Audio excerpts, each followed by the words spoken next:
I remember the night I almost quit. It was 2 a.m.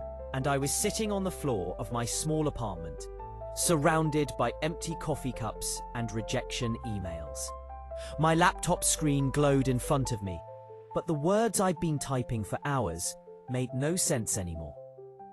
Everything felt pointless. I had been working on my business for 3 years. 3 long, grinding years. I'd lost friends, missed birthdays, borrowed money, made promises I couldn't keep, and still, nothing. I remember whispering to myself, maybe I'm not cut out for this. That thought scared me, because for the first time, I started believing it. I shut the laptop and just sat there, listening to the hum of the ceiling fan. The air was thick with frustration. My chest felt heavy. I thought about calling it quits, finding a stable job, maybe pretending this dream never existed.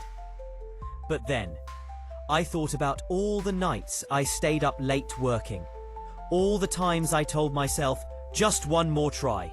I thought about my mother, who always said, don't come back home defeated. And I thought about the younger version of me, the one who used to believe anything was possible. That kid didn't give up. So, I decided I wouldn't either. The next morning, I woke up early. I didn't feel inspired. I didn't feel strong, but I got up anyway. I made a plan. I studied what wasn't working. I reached out to people who were better than me.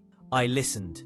I learned. And slowly, very slowly, things began to shift. Not because life suddenly got easy, but because I stopped expecting it to. I started seeing every failure as a lesson instead of a defeat. When something went wrong, I asked, what is this trying to teach me? Months later, I landed my first major deal, then another, and another. But here's what surprised me most. It wasn't the success that changed me. It was the struggle that built me. I became more patient, more disciplined. I learned how to keep going even when I didn't see progress. That kind of strength doesn't come from winning. It comes from not quitting. Now, when people ask how I made it, I tell them the truth. I didn't. Not at first. I failed more times than I can count. But every time I got knocked down, I stood back up. Because somewhere along the way, I realized success isn't a destination, it's a decision.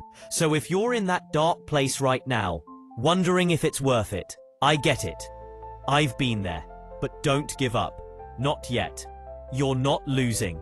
And one day, when the storm passes, you'll look back and realize that every sleepless night, every rejection, every bit of pain was molding you into the kind of person who could finally handle the blessing you were chasing.